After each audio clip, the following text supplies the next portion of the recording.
Hello, everybody. This is Tazitis, and welcome back to another chapter of A Crystal in the Rough, my own creepypasta fanfiction. I wrote it. If you guys want to check it out, it's Wattpad Taz 1995, and just get into it. Chapter 19. You should have You should have just run inside, Zack told Crystal. But then again, the running would probably have made it more fun for her. But still, Chris, you need to be more careful and not talk to them again. Crystal stared at him with an open mind. It's not like I had a real choice, Zack. She was kind of upset at him. He kind of made it sound like the situation was her fault. She came up to me. She came up to me when I was sitting here, and I barely said anything before you showed up. Zack held up both his hands in a peace sign. I know, but still, you really need to be careful, Chris. I can't keep showing up and checking in on you and getting you out of trouble. His tone sounded calm but firm. Crystal nodded warily and then glanced off in the direction where Sally had disappeared off to. So what was she talking about, the others wanting to really meet me and coming to the mansion? Don't ever go. Don't go there ever. Don't go there ever, Zack said angrily said, making Crystal spin around and take a step back, surprised by his outburst. He hadn't had one like that since they first met. I'm sorry. It's just very dangerous for you to go to the mansion without me. It's dangerous if you were with me. It's too dangerous for you to go at all, really. But never go there alone. In fact, don't go there ever. But I don't even know where the mansion really is, Crystal told him. I wasn't planning on going there. I wasn't ever planning on going there. I'm sure if Sally or anyone else wanted to take you, they would have no problem getting you there before you realized it, he said darkly. Just, if anyone wants you to go with them, just do your best to tell them no, okay? Crystal nodded, but wondered if it was really ever that simple, if Zack was underestimating the situation too much. That's chapter 19. Let's see if we can get to chapter 20. Yep, it's like chapter 20. The picture above is not mine, so writes to Ulrich's owner. The next weeks were hectic for Crystal, once again stressed out, nervous about everything again. She could swear that every time, so often she would see someone new watching her or walking past her whenever she went. She could just see, she could just show how, she could just see how tell they weren't all human. I don't know how to. Anyway, there was something wrong about how they were too still. They were much too still and didn't walk correctly. She even got stopped by some of them. A couple of them said something to her. Many more didn't say anything at all, just stared at her or made weird noises. Weird low noises. That's a thunder background. Sorry about that. Sometimes she tried to ignore them, but that was almost impossible. The feelings they gave her was hard to ignore. She wanted to tell Zack, but he wasn't anywhere to be seen, and that made her even more worried. She also felt that was why they were so much more braver in showing up and showing themselves to her. They had waited until he wasn't around to try and protect her. She had tried to remember what Zack had told her. She had also read some articles and books and stuff and everything he left her in the room. She had tried to put them to good use, using them to research and try to help her prepare herself for anything that might help her. Some of it helped, but Crystal also found that there was such a thing as knowing too much. The books and stuff that she had read had also made her all the more fearful. Just because you know more than she did, that doesn't mean even more or less. Just because you know doesn't mean doesn't know more or less. I'm gonna have to redo that. And she found herself questioning herself over again whether or not not her and Zack would be really okay at all. But whatever thoughts like that tried to get to her, she managed to push them away by remembering all the things that her and Zack had done and thought about all the good things that had come from their time together. She had told herself that was what should be focusing on, not whether or not it would last at all. It wouldn't do her any good. Still, it didn't take away the fear and nervousness that she felt when she went through her day wondering if one of her family members were going to make her their plaything or hurt her or her loved ones. or maybe take her away somewhere. Would she be strong? Would she be strong enough in a situation like that? Sure, Zack had trained her to be strong and fight a little bit, but was it enough to use in a situation without him? What if she did something to make them mad or disrespectful? It would become something of a problem, not only for her and her family, but for Zack as well. And worse, what if she did something and made one of them so well that they decided to kill her outright? Or her family about them. Poor Crystal needed Zack to come back quickly. She knew Zack couldn't do much against his masters, but Crystal kind of just wanted him to be here with her. She just felt better when he was there with her, even though he might not be able to do much about the situation at all. She just felt a little bit stronger when he was there. She knew that was kind of strange given the issue, but she couldn't really explain it, but it was true. When Crystal got home from work and was going to the market for some fresh produce, her mom came to welcome her back. Hey, Crystal, I'm glad to see you back, honey. Here, let me help you with that. Reaches out and grabs the grocery bags from Crystal that Crystal was carrying. But before Crystal could relax, her mother added, "Oh, honey, I hate to be a bother." Her mother apologetic. "I need you to change clothes and go outside and do some gardening for me. You know, pulling up weeds and tending the soil."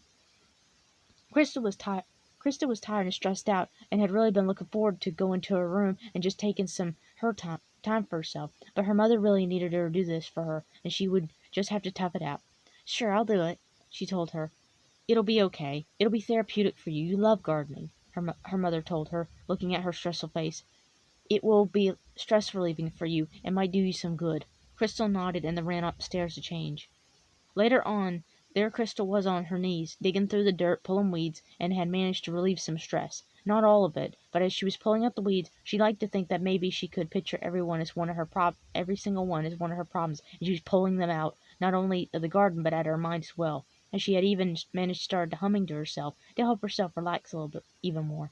She'd been doing this for a while now, but only started to enjoy herself now. She'd becoming so immersed that she didn't even notice anything around her until... "Well, if it isn't the pretty lady again," came a happy squeaky girl voice. Crystal jumped, and throwing her small shovel across the yard, she turned quickly to look behind her as to where the voice had come from. She turned to look at who it was, and she was worried the voice was, and she was right. It was Sally. She was standing there, looking just as she was before, minus the teddy bear. She was a lot more real happier now, and less mockingly happy like she was before. She had a bright smile on her face, and her eyes lit up like a child on Christmas morning. Even with the dirty nightgown and bleeding forehead, she looked just as precious as any child Crystal had ever seen. Crystal still jumped. Standing quickly, she took some steps back for safety because she was shocked. Hello again," she stumbled. "Sally?" Sally giggled and clapped her hands together. "Yeah, you do remember me. I'm so glad. I'm so glad." Of course I remember you," Crystal said, unsure of how she was supposed to respond to this. On the one hand, she saw a child that was happy to see her. On the other hand, this child wasn't exactly human, and might plan to kill, torture, or trick her. So fear of this seemingly the little girl definitely justified. What are you doing here, Sally? If you don't mind my asking." Sally stopped jumping and smiled at her wildly. I wanted to come and see you again. Now that Zachy is off doing stuff on Slim's orders, we have time to play," she told Crystal, as though Crystal was just talking, as though she was talking about a babysitter whose back was turned, so now they could start some mischief. Before Crystal could even make a reply to that, Sally dumped another something on her. Even more something on her. "Oh, even better! Oh, even better! Some friends of mine and Zach are really wanting to meet you and told me to bring you to the mansion," Sally told her. It took Crystal a shocked moment to filled moment to realize what she had said, and when she did, Crystal took even more steps back, raising her hands up in a peaceful no manner. Quickly, she tried to explain. No, Sally, I can't go to the mansion," Crystal added quickly. "I mean, not today. I've got things to do. Zach told I can't go without him, and..." Sally kind of frowned as she looked at her, but then she smiled again and said, "Oh, that's okay. Zach probably is just being selfish, keeping you all to himself. Besides, he probably is already there. And besides, it's not up to him. It's the family and Slenderman's orders, so he doesn't have a choice." Sally then turned, walking towards her. and Crystal tried but couldn't really get back away as much as she wanted to, and running inside wasn't an option, not if she wanted to keep her family from seeing Sally and keep keep her protecting them from harm. Sally continued to move forward. Oh, we're going to have so much fun together. And now we're going to the mansion, we get to go with everyone. Crystal was panicking. She was scared about what was happening. She tried one last time. Sally, I can't go because I don't know where the mansion is, and I seriously doubt that I would even be welcome there. Sally just giggled and moved forward. Oh, that's okay, pretty lady. You don't have to know. I could take care of that. Before Crystal could say or do anything, Sally lunged at her and touched her forehead. Before Crystal could do anything, her vision became blurry and her head became dizzy. Before Crystal could know what happened, she'd passed out cold.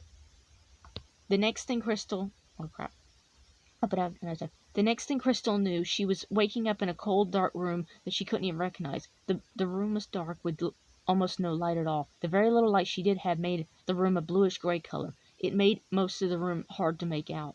Crystal found herself laying on a low bed, laying on top of the covers. As she began to sit up, she tried to figure out why she was here, or how did she get here. She slowly realized that she could hear people talking, yelling, mumbling, still audible, though, and then noticed that there was a door and the noises coming from up under the door. She probably from another room. Crystal got up slowly and started walking towards the door, and she could hear the voices, and now starting to hear more other noises that made her chills go down her back and made her hair stand up, because she could show how tell the noises weren't normal. She could see how the noises were normal or human. Just as she found herself in front of the door, she noticed the door had stairs, short ones, and as she was standing there listening to the mumbles and the yelling and the unnatural talking and unnatural, it suddenly came back to her about what happened. Sally must have knocked her out and unconscious and kidnapped her, but where? Then it hit her. What Sally had really said about Slenderman's orders and about the others wanting to meet her. Crystal stood there, frozen, panicked, chills running up and down her head, right down to her toes. The thing that she had been fearing the most had finally happened. She had been kidnapped. She was in a basement, and she was in the Slenderman's mansion. Okay, guys, I hope you guys really liked that chapter and everything. Sorry to leave it on a spoiler alert, and sorry to leave it on a cliffhanger. No spoiler alerts. Thank you guys so much for watching, and I'll see you guys in the next one. Hope you guys are liking it. And sorry for my voice acting. I'm not a professional voice actor, and I sometimes forget what the voices. Also, it's early in the morning, and I have to be careful about my voices, about how high I go. So that's why Sally sounded a little bit differently. I hope you guys still got the gist of what she sounds like and everything. Hope you guys like it, and I'll see you guys in the next one.